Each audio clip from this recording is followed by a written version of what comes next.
Shrimati Nirmala Sitharaman.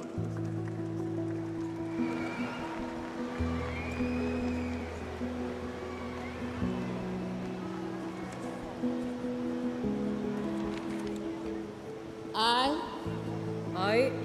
Nirmala Sitharaman, do swear in the name of God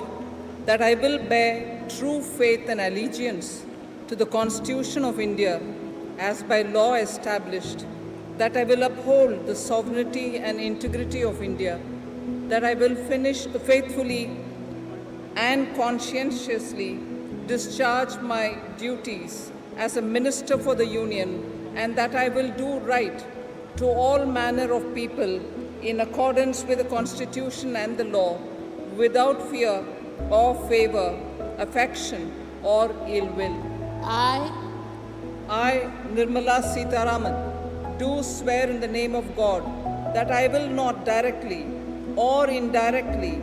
communicate or reveal to any person or persons any matter which shall be brought under my consideration or shall become known to me as a minister for the Union, except as may be required for the due discharge of my duties as such minister.